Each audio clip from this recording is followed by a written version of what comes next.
I might get to know you pretty well over email. But if I go skydiving with you as well on the weekend, you're going to learn a whole different side of it. You go to a conference you've never been to before. You don't want to be the loner going, well, who's going to talk to me? Why are you looking at me when you say Can I get my work done? Well, look, yeah, you probably can. But will you get that, mentoring that you're going to get from that person who maybe works in a different department to you? Because they want people to stay in Instagram. On the platform, yeah. Right, so I feel like it's very similar to that. Literally bouncing off each other, not just in terms of ideas, but in terms of energy as well. When you can read the room. Pointer. Absolutely. There you go. It's mic drop right there. Hello and welcome to the first episode of the Entrepreneurs Roundtable podcast. We're hoping that this will become internationally syndicated and we'll all become famous with our own influencer packages. But right now, let me introduce you to everyone at the table. We've got Ben, he's the one taking a sip. Hello, I'm Ben, taking a sip. We've got Pooja. Hi, and I'm the one not taking a sip. Very true. And myself is Nathan. And Marissa. I'm Marissa. And Eugene. And I'm here for the gummy bears. Excellent. So I thought today we might explore the one theme that unites all of us other than just running our own businesses is how we help people to connect and collaborate. So Ben, just earlier today, you were showing us a great demonstration of ChatGPT and how you could use it as an AI assistant to actually frame the way that you're having a conversation with a client.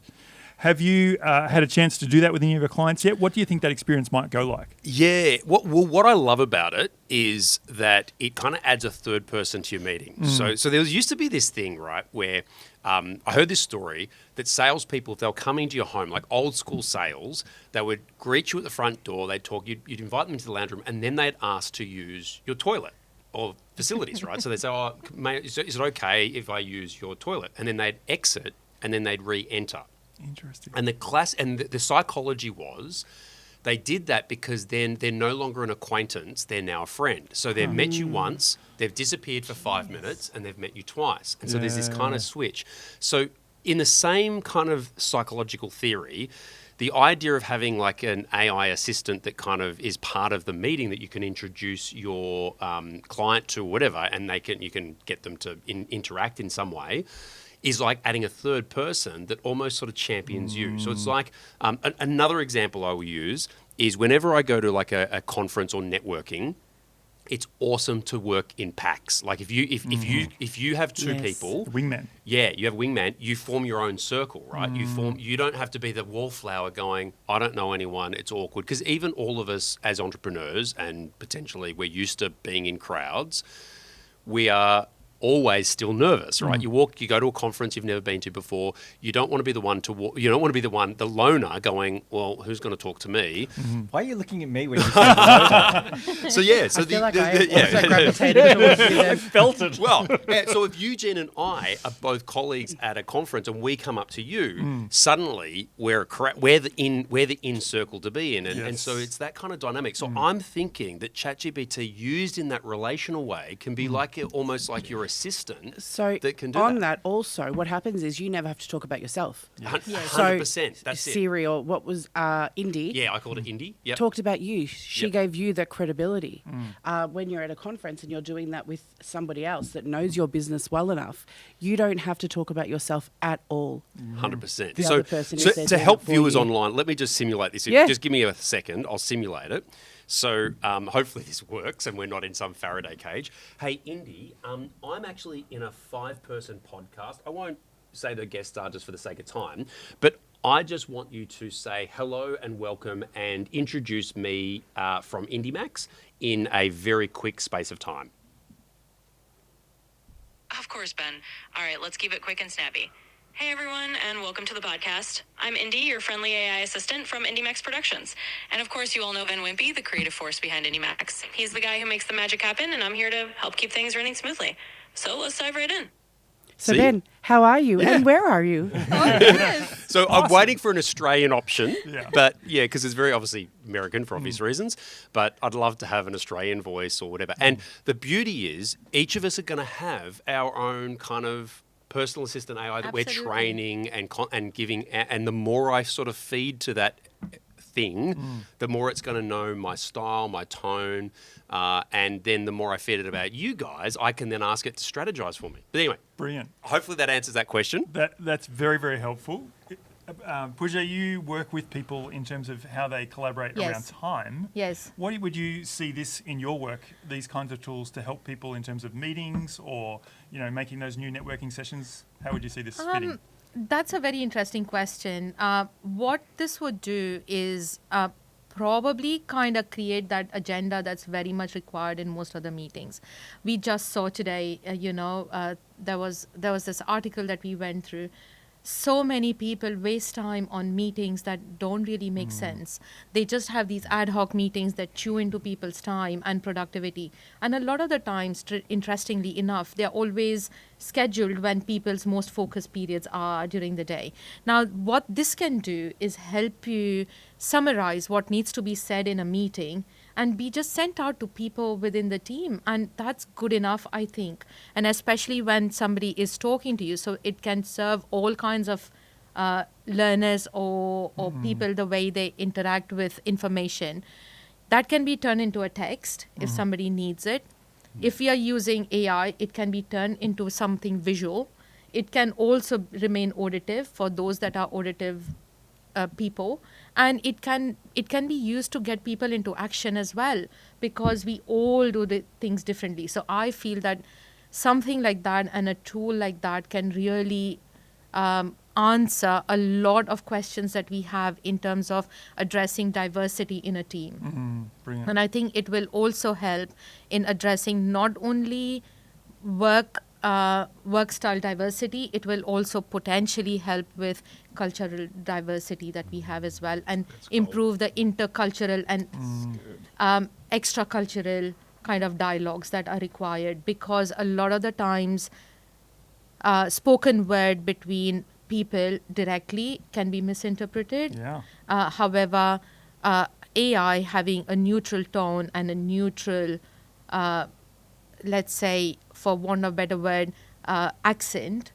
cannot be interpreted any differently. I wonder if they then get to know us as people and They our do. disc profiling. Absolutely. They're able to then report back to us based on the way that we like to be. do. Yeah. And if you can train AI to really understand who we are, then the messaging can either be elaborated, summarized, dot pointed, or collect all the data from around.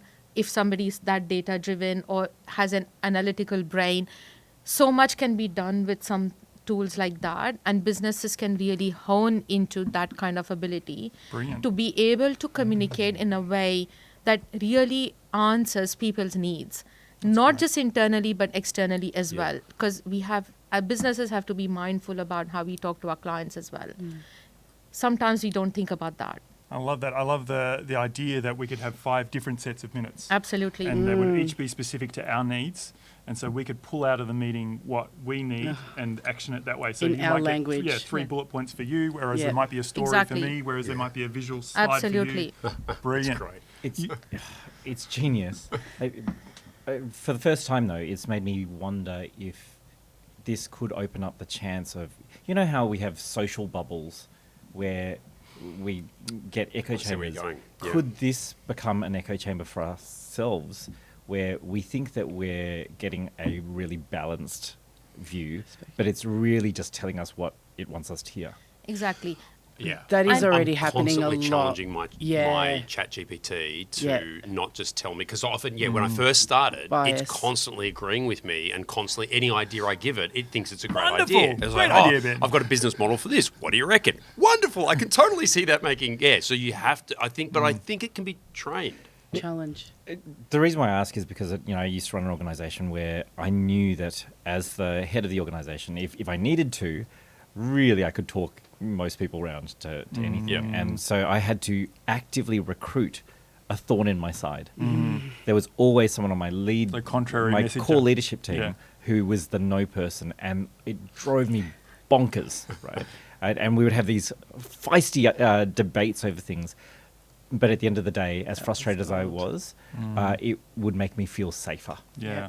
Do you think we'll have multiple AI personalities? Like I'll have Snow White and the Seven Dwarfs. Like I'll have my angry personality, my sleepy, and they'll start arguing with themselves and going, no, I think Ben should do this. No, he should. Like you're almost like your executive chair is a bunch of like. It's AI. the angel and devil on it. Yes. I have that internally all the time. I don't need AI to do that. But it's interesting having though.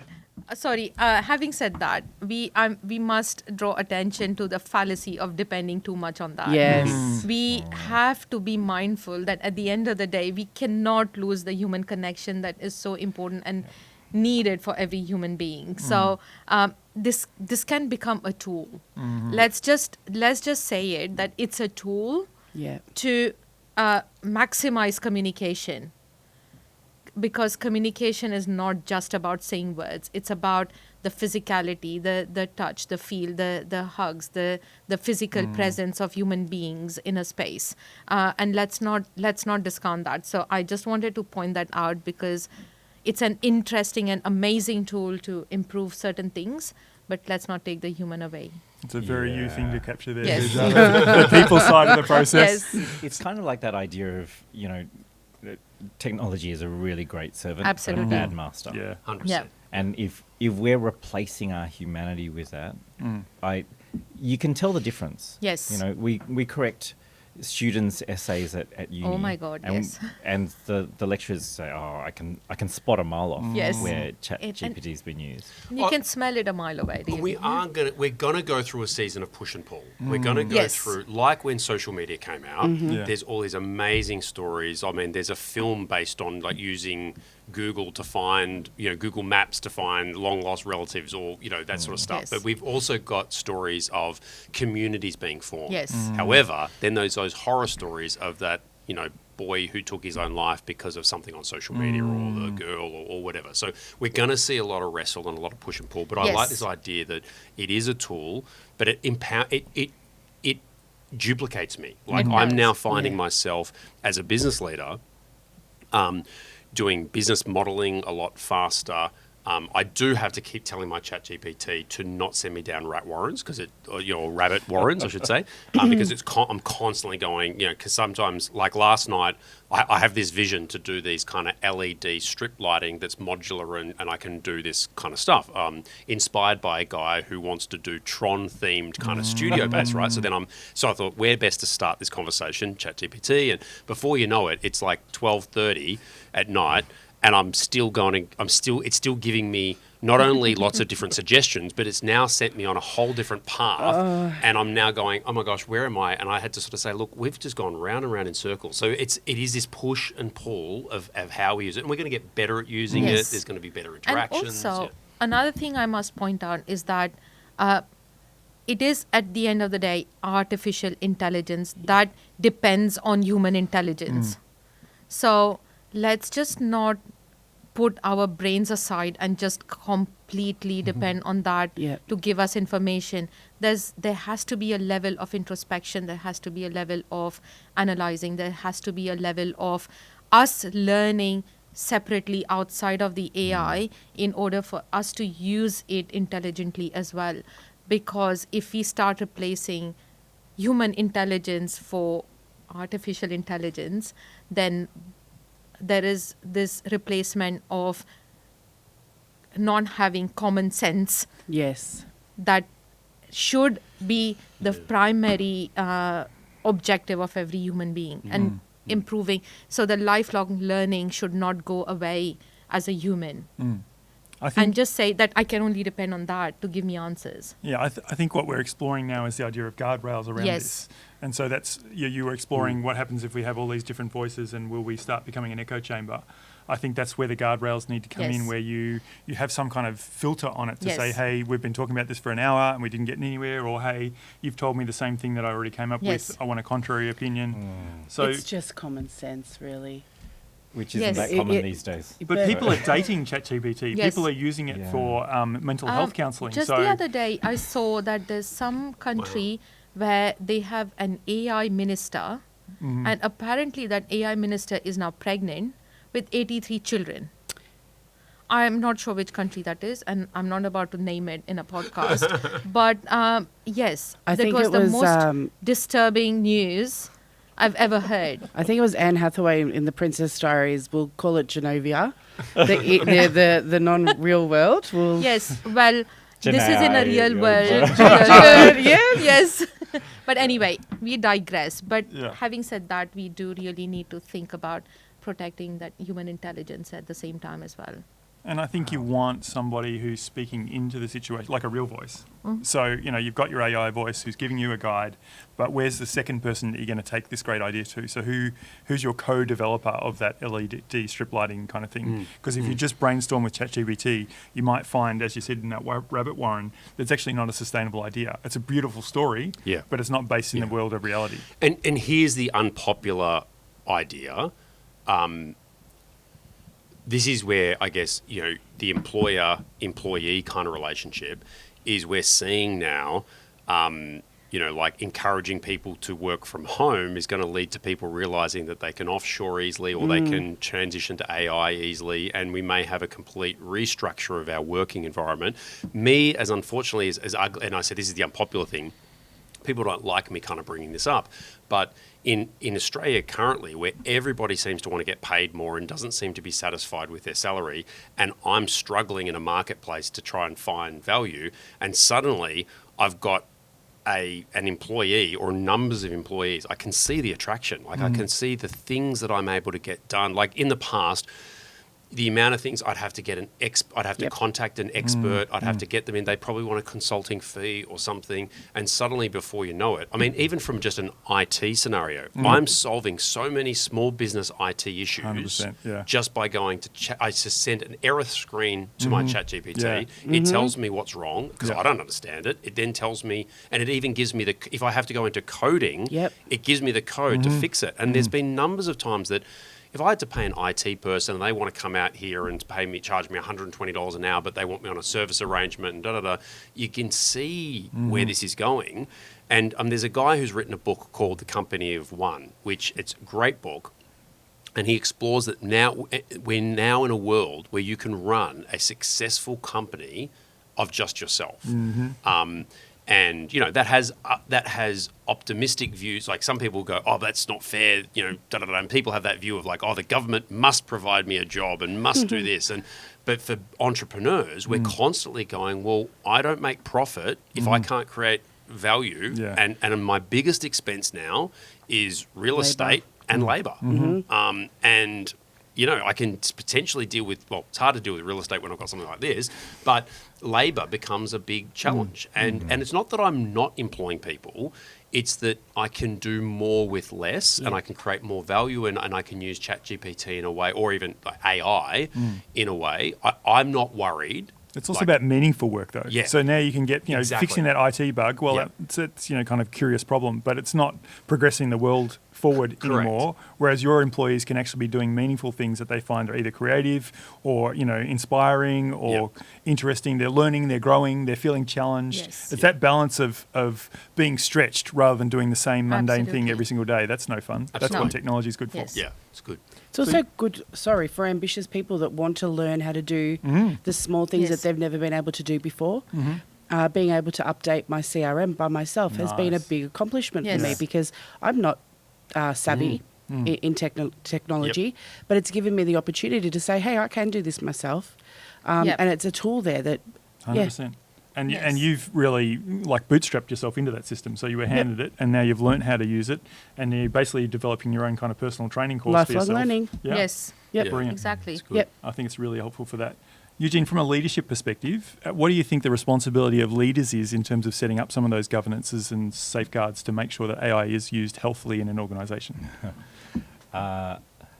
We're in interesting times in terms of employment at the moment, with Gen Y being the largest demographic that's employed and Gen Z entering the workforce now, with very, very different expectations to a couple of generations or 3 generations beforehand. And the reason why that's happening, I have so many boomer business Yes. owners who were just saying, I don't understand Gen Y and Gen Z. You know, they're freaky aliens and they're Yes. all entitled and they want payment upfront for You know, there's newspaper articles saying that from the 1800s and 1900s. Yeah, exactly the that's same. exactly right. This new generation, they all just yeah. want to sit We- around we- and listen to the radio. we always Back in my complain. day. Yeah. But what I find really interesting is that the people who are entering the workforce now are entering under very different circumstances to what we had 2 or 3 Absolutely. generations Yeah. earlier. And realistically, what's happened is the social contract that we always had, which was you can enter at the mailroom, and if you work hard enough, you'll get to the very top, and then you get your gold watch at the end of the day. That got broken. Yes. And that got broken by employers and by business Both owners. sides, yeah. And so when a social contract is broken, you can't keep behaving in the same way. That would be really unhealthy. That'd be dependent or codependent behavior.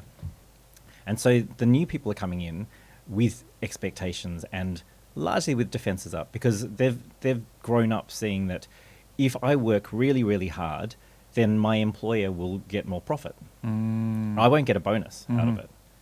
But if the employer has a hard time and hits the rocks financially, I'll be the first person to get fired. And so it makes sense for younger people to be entering the market saying, oh, you want to see me work harder? Give me a pay rise first, and then I'll show you what I can do. Wow. And that's what we look at as being entitlement is actually being savvy in the culture that we have created. So the brand of you or the Yeah. business of you, you're an employee, but in a sense you're also a volunteer and a contractor because at any point in time you might be let go. Yeah, yeah. And how does AI come into that kind of equation? So what we're looking at is probably the least stable times that we've ever seen. Great change, massive instability in terms of employment, and community and the sense of belonging has been eroded across the whole of society. Yeah. So younger people are coming into workplaces and they need to feel like they belong in their workplaces. This is something that we didn't used to have two generations ago. Yeah. And so psychological safety is really key. If there is a sense that jobs are being replaced by AI, that's a huge deal. Like I teach university students as one of my portfolio of things. And as soon as we mention AI, you can feel the dark cloud enter the room. Wow. Week 5 of every semester is I have to prime them in advance so that it doesn't become a massive depressive episode. Which is very strange considering that usually it's the youngest generation that is the quickest uptake of technology. Excited. But they're feeling it very We- personally now. Because they're seeing what the ramifications are, Yes. but they don't feel that they have any sense of control over that Yep. situation. Yes, and I think mainly that's coming from not knowing what roles they will have and what roles they will be filling in the future. Because none of us has that view as to what jobs are going to be available for humans. Yeah, who knows? So even the young people can't visualize that. And if we can't, as employers, potential employers, visualize what roles we will require in our own company, the young people definitely don't have that view. It's hugely disruptive. It's hugely You used to disruptive. having a job where So- you were there for life, and now you don't even know if your job, what you're studying right now, is going to be a job in 5 years' time. Yes. And so one of the things that employers can do to make people feel safer is establish common values, show what the vision is for the company and how each individual fits into that company Contributes. vision, and how the values of that individual align with the values of the company. And then to start investing into them as individuals. So what can I do about your ongoing professional development, and plotting out the roadmap for their career development. Yep.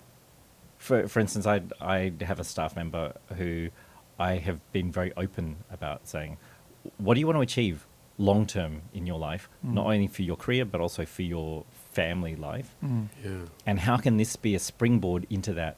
Because I'm assuming you're not going to work for me forever. No. I'd love to have you forever, but I want you to be so invested in this role because you know that it's going to catapult you into the next thing. It's a mutual win. Yeah. And I think what I find in our line of work is that very few business owners at the moment are having that conversation. Doesn't matter with which generation it is. Every generation needs to feel that the job that they are in, or the income that they are generating, is feeding into the larger picture of life, personal and professional.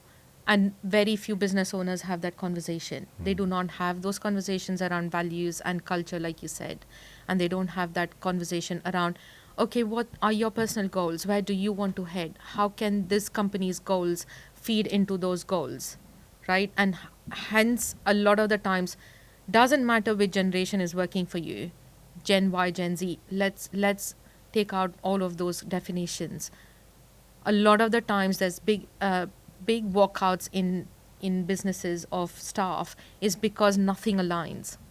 They don't see a Say view one thing, on do another. yes. Yeah. There's no alignment in terms of where they are headed, where they want to go. Does that feed into their future picture? And is that company providing them that pathway?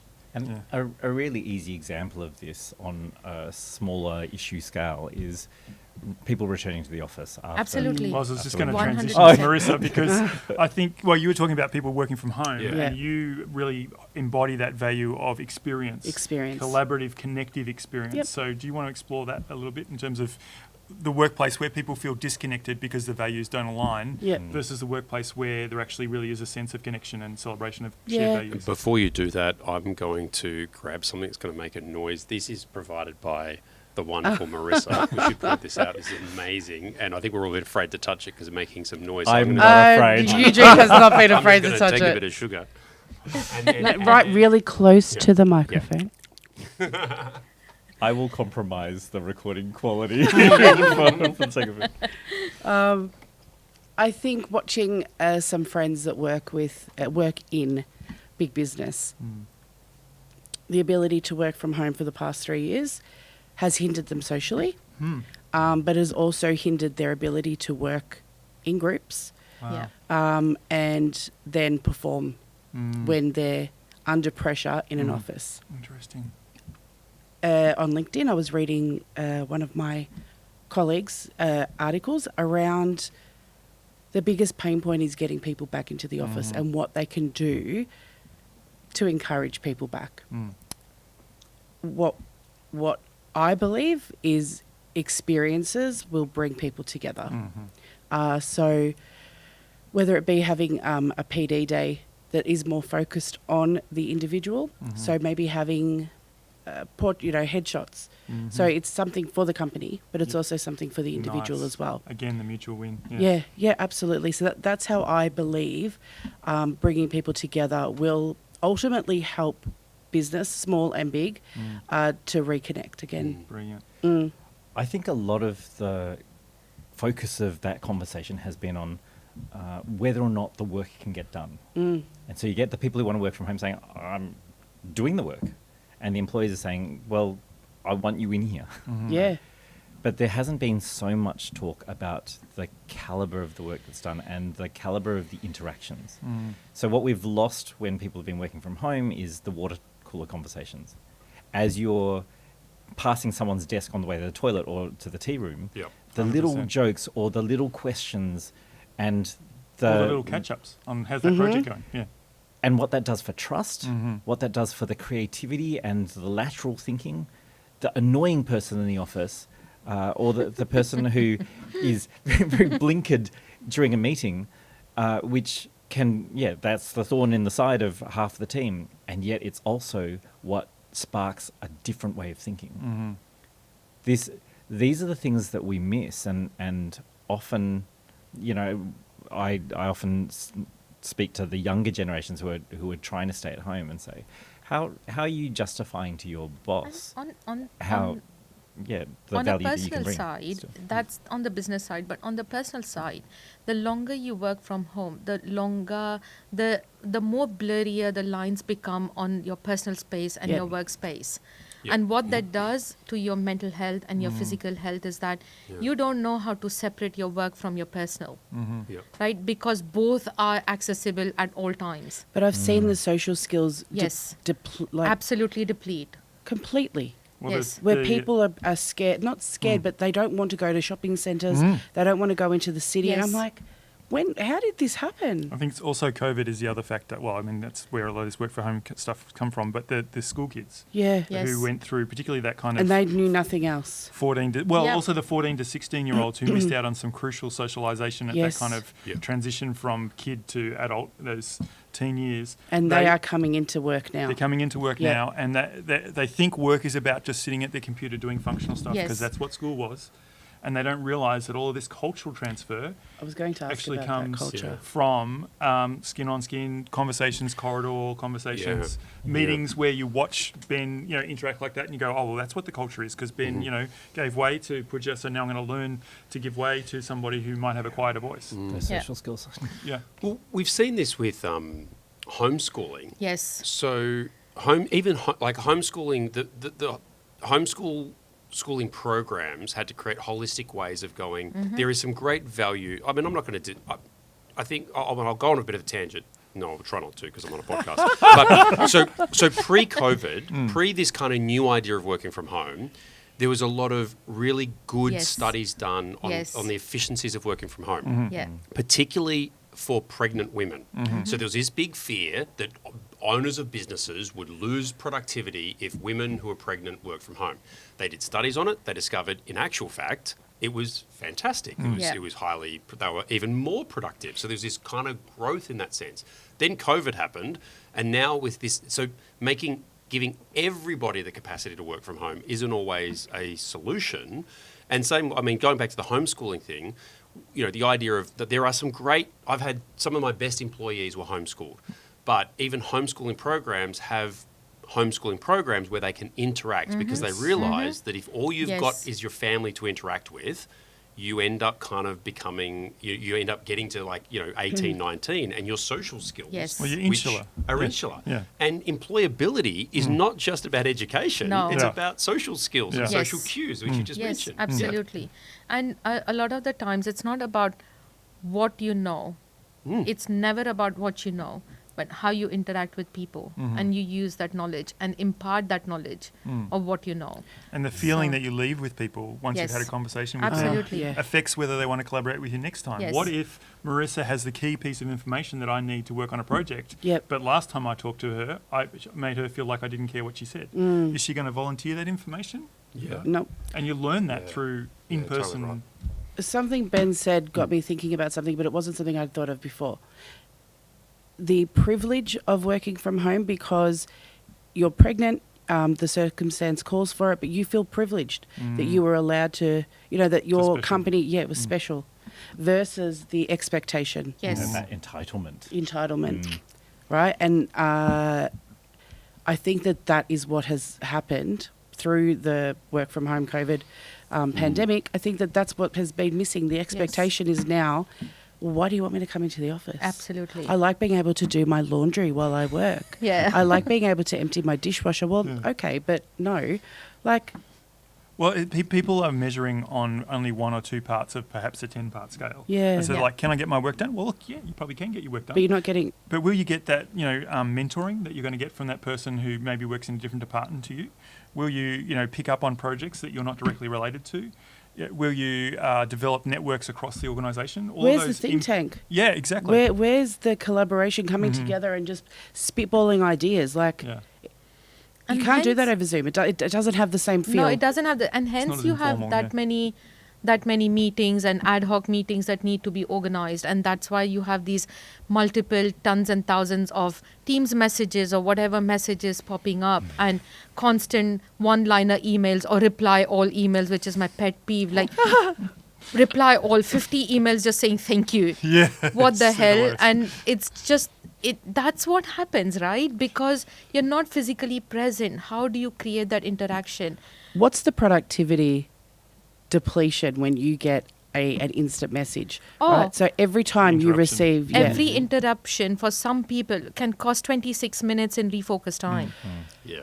But look, rewind. Remember when email, the great hope of email. Yes. So email came in and it was exciting. It made me so much more productive and that Yes. sort of thing.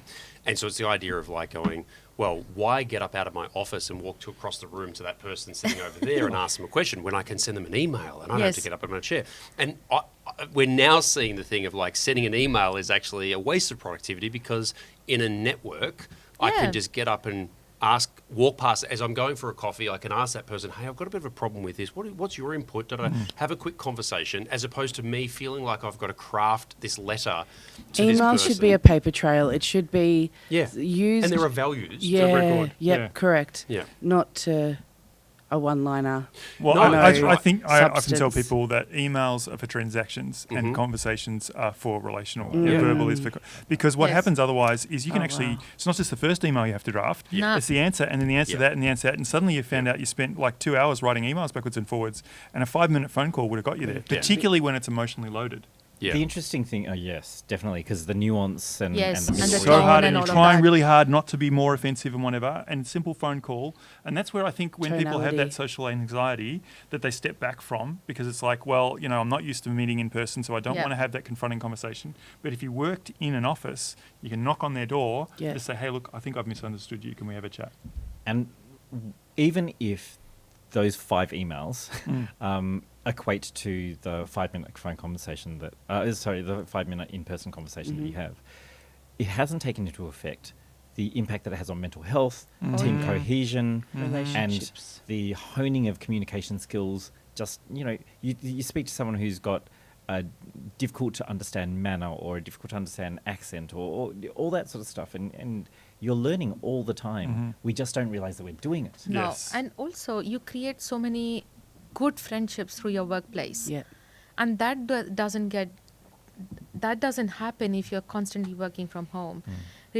Any relationship needs physical presence of the human beings together in a same space, because it's the question of shared experiences, it's the question of shared thoughts, shared ideas, shared environment, shared likes and dislikes, shared interests. All of these things create those relationships, those friendships that you can have for life sometimes. So just to in case we go all the way down the trail of saying Yes. nobody's allowed to work from home anymore. No. So that's not I what do we are think saying. the balance point here is if interruptions are very Yes. costly. So Yes. if I'm working on writing a document and somebody comes into my office every 5 minutes, I'm going to get zero work Yes. on that document done. So I do think when people get that chance to maybe have a day or two a week working from home, brilliant. You get to, Yeah. if you were editing, to edit for 3 or 4 100%. hours uninterrupted, Yes. you're going to get twice as much done as you would when you're in the office. Yes. So I think there's a balance point. Of course it is. We understand there is a value of working from home. It does help you be more productive. You do get things done that you wouldn't get done otherwise.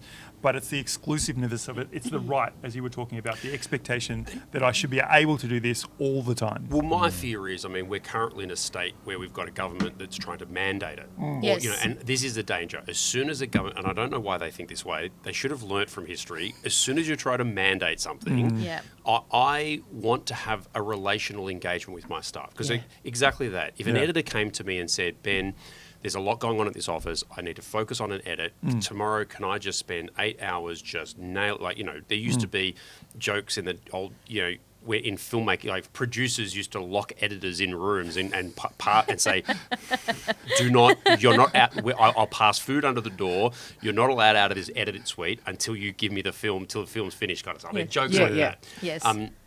And so if an editor came to me and sold that, I'd be stupid as a business owner to go, no, you have to work here because it suits me, because I'm paying rent for a space or whatever. I'd be going, A, great initiative, B, absolutely.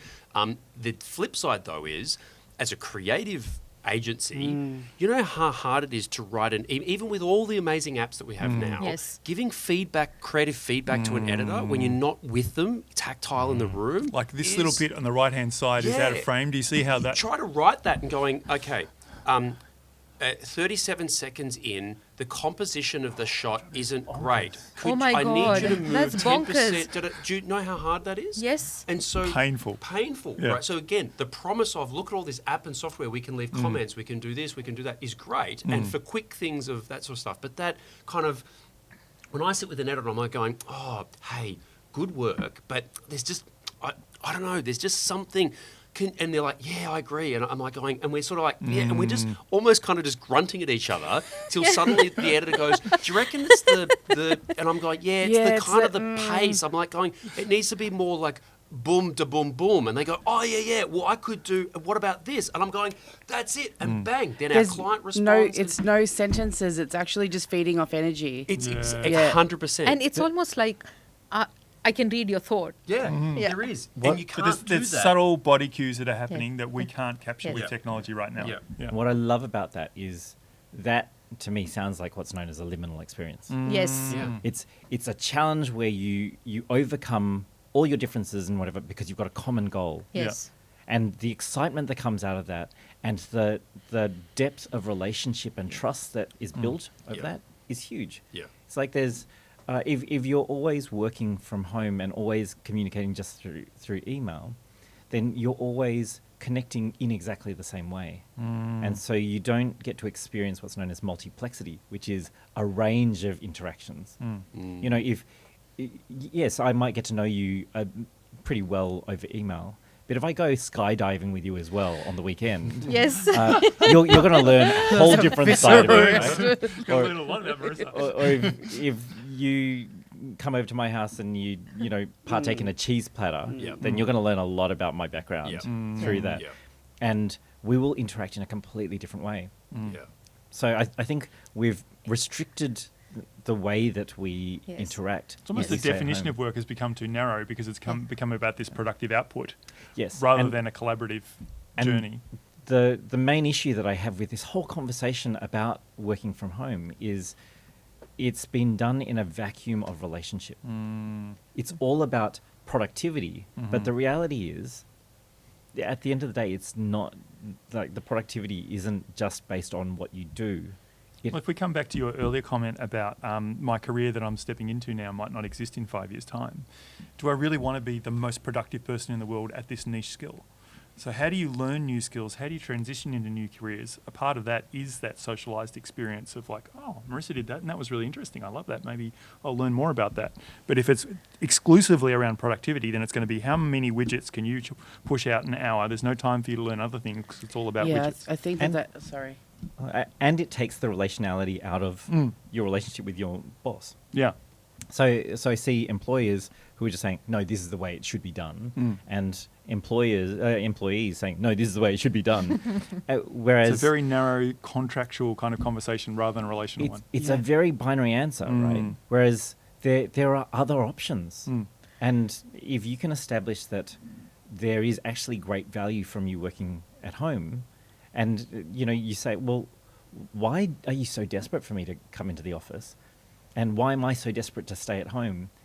You may actually be able to find compromises or something that's actually really inventive that satisfies all your needs. I'm actually really happy to come into the office now because I have more flexibility than if I was even at home. Yeah, you got to translate but those you benefits. need to have those conversations in a relational way. Yeah. I definitely don't think it's just about productivity. I think it's about the small things that allow businesses to grow through those small conversations that start from an idea drop. Yeah. And I think it's not about the productivity of the person. I think it's about the bigger picture of an actual company's growth Yes. that doesn't happen when you're not together. And can I just point out the case in point? We started off talking about AI, but look where we've landed. Back to human. This Back to cannot human, yeah. happen. Human. This cannot happen if we were all on our screens at home trying to record a podcast. This has happened because we are in a shared experience, kind of literally bouncing off each other, not just in terms of ideas, but in terms of energy as well. It Right? is easier when you That's can like read a the room. three-pointer. Absolutely. There you go. It's mic drop right there. And I think that's probably, in terms of looking in the mirror. It's the poo jam. Yeah, I think looking in the mirror, I think business owners, entrepreneurs, business executives, or however you want to frame it, have probably allowed too much of the conversation to be about Yes. productivity. I agree. And they haven't actually gone, actually, you know what, you've misunderstood us. It's more than just, yes, productivity is important because that's how we pay your salaries. Yep.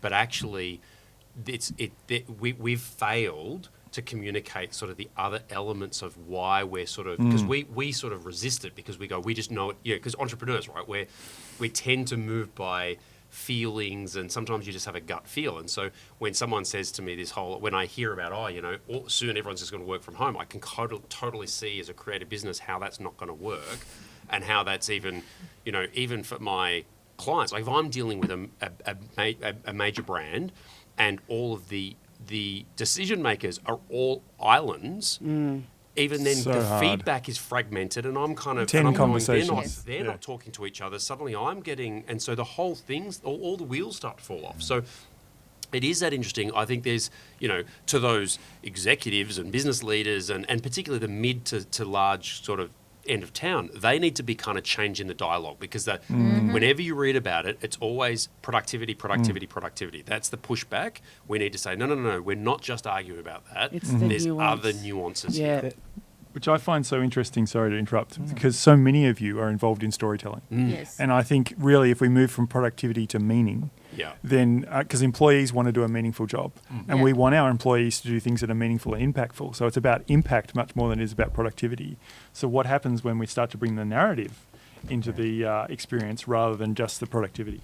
Yeah, we're focusing on the what rather than on the why. Yeah.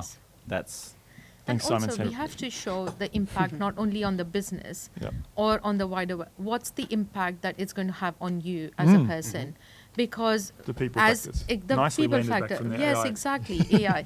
So anything that you do in life has a twofold impact, right? It's impact on the world, the butterfly effect, and also impact on yourself as a person. Because whatever happens and through experiences in life, you grow as a person. So what are you adding to your own personality, your own growth? How are you impacting not just your surrounds, but yourself as well? It's very important to assess that. Yeah. Well, they say because- you are like the 5 people you spend Exactly. the most time with. What are you going to Aw. talk about? Oh. But if you're working from Yes. home, there's a risk that the 5 people Exactly. you're working from home. What are you going to talk about when you are 65 or 70, surrounded with your family? What is it that you're going to talk about? What are the stories What's that the you're going to legacy? be able to share? One very interesting thing that I heard from a young person a while ago is that somehow young people nowadays don't have that nostalgic stories that some of us have. They are not being able to create those. When we sit, as in our generation, we are all, I believe, born in the 70s or the 80s, we have those nostalgic stories Yeah. to think about. Walking Things to school that we barefoot did. in snow. Walking barefoot in snow, or doing stupid, silly things Yes. that we can talk about as young people. Very key thing that he said to me, a 20-year-old, is that I'm afraid, I'm scared that when I am 40, I won't have these stories to tell. Interesting. Yeah. And Or their that is digital very, experiences. or We were it on is all, Minecraft. Yeah. all digital experiences. They'll have all these digital stories that they can share, but there's no real life experience stories that they will be able to share with their future generation. And that was so impactful for me. It really hurt my soul. That is so true. Ben was talking before about work. What were we talking about? It got me thinking about why homeschooling. Oh, yeah. Yep. To me, I would love, if I don't have children, but if I'd homeschooled my children, the only reason I would have done that was because we are traveling and they're experiencing Yeah. the world. If I do not work from home, I have a very strict. I'm sorry, but you've hit the daily limit for advanced Oh, There we go. Clearly, that's thank you. thanks, Indy. Clearly, that was doing something.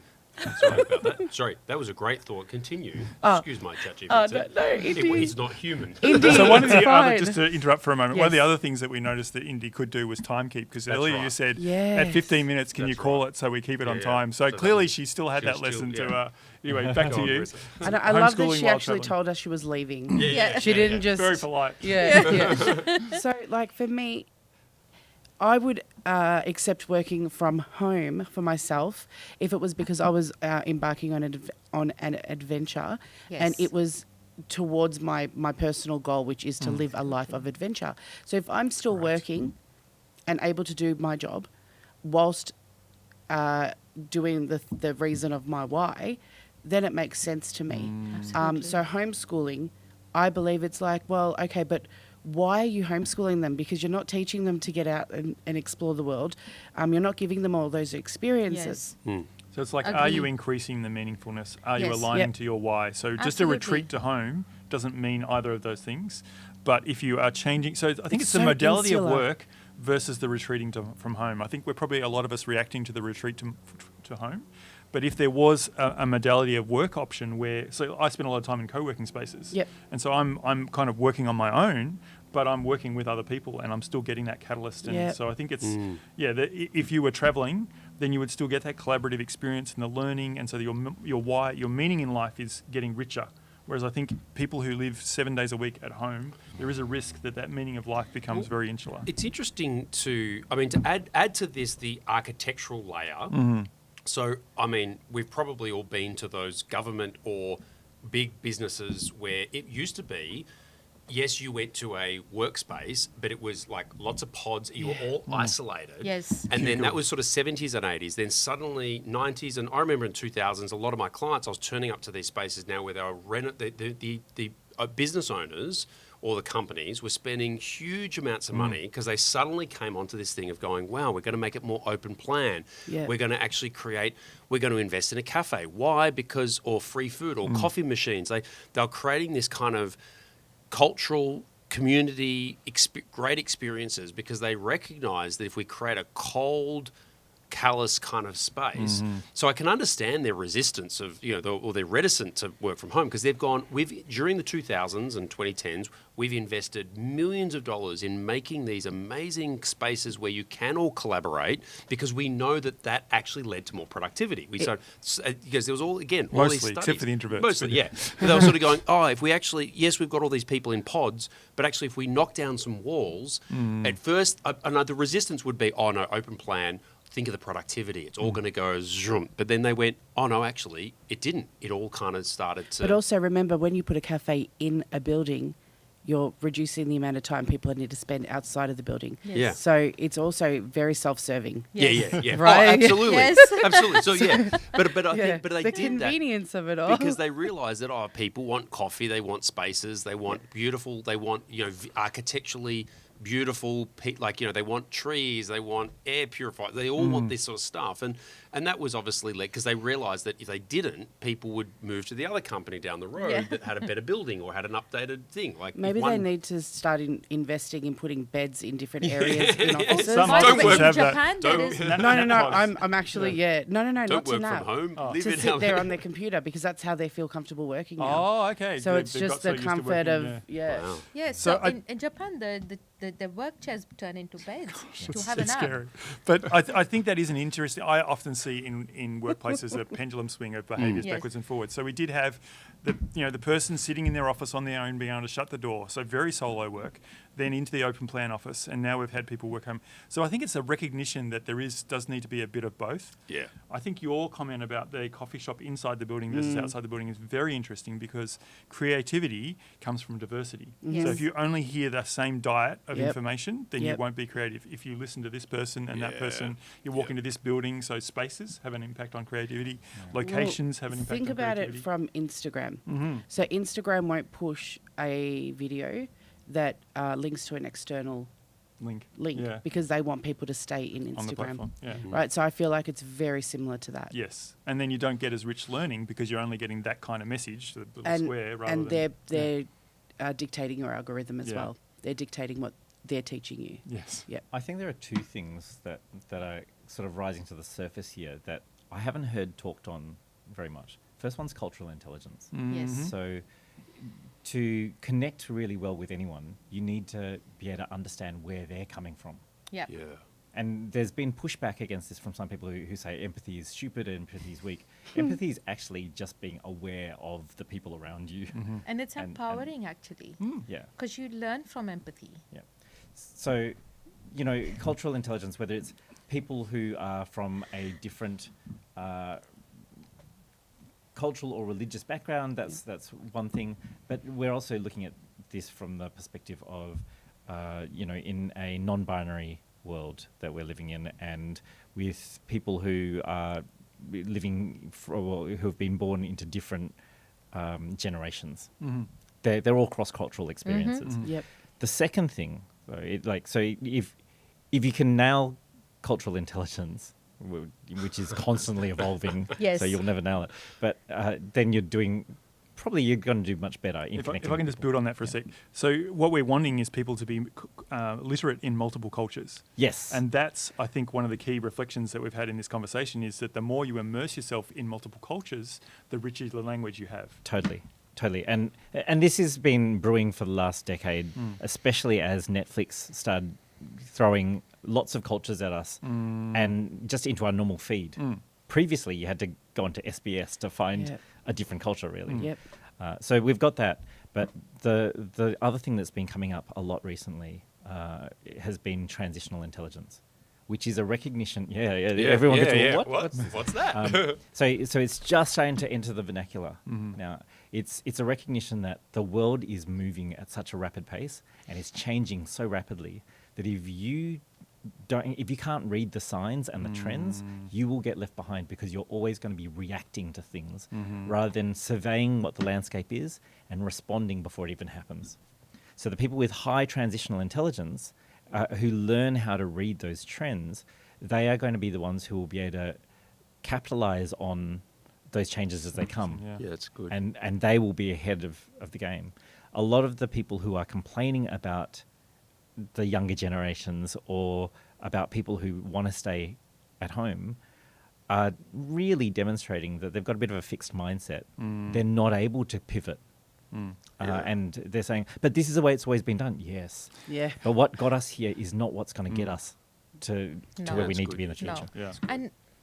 And every generation that happens, like, we never did it this way, this is how it was always done, or we don't need to change. It's And a we dialogue rolled our eyes yes, every every single single time. every generation rolled their eyes, and every generation has their own complaints, and every generation is going to say, what the hell with this generation? I don't know what the hell they are doing. It's going to be a same dialogue over and over again. But what we really need to, again, focus on is that we really need to, while the current generation is very intelligent, so if you have meaningful dialogues with them, they have a lot to teach you. Having said that, what they need to learn is to remain humans and not be so dependent on the devices all the Bringing time. this back to AI, Yes. we started by learning and Yes. doing ourselves. Then you started reading books and encyclopedias. Then we had the internet and when Google, back in my day, we had to read an encyclopedia to get, well, cool, okay, awesome, you had to read an encyclopedia, but you weren't learning any different. Yes. You're still learning the same information, but it's probably a little bit more relevant now. And, the AI is that next generation of learning. Right? So what served back in the 1920s, not 2020s, is very different to how Yes. It's a we good insight. learn now. Yes. Well, and building on that transitional intelligence, that basically, how quickly can you move from technology to technology? Because it's Yes. AI right now, and it'll be something else in 5 years' time. Being able to be literate in those changes, I think fixed mindset versus growth mindset is going to define whether we can be successful. And then every generation is complaining about the new technology. So it doesn't matter how. because it's Yes. disruptive, and Yes. it makes you uncomfortable Yes. because you can't do Very. things the way But you used to. back in my day, we didn't have to do that. So Yeah. it's I see so many people freaking out about AI Yes. now. But remember how many people freaked out about computers? yeah. And then when we were going into, the Y2K bug. Oh, yes. If That we- was just... But every change I'm creates not sure losers many people and will understand winners. what that was. Yeah, So- but I think the thing is that when you're attached to a particular technology, then you become a loser. But when you're attached to a particular outcome, and this is Yeah. where I think we go back to Yeah. that meaning and why-driven lifestyle, the technology doesn't matter. The technology is a means to the end. Yeah. So I think that's a very nice place to land this. Yeah. Thank you all for listening in and being part of our conversation. We hope this has helped you to think about AI, about working from home, about new modes of working and collaborating and learning from a very diverse group of wonderful people. Thank you. Thank Thanks, you. Nathan. Thank you. Thanks, Nathan. Yay.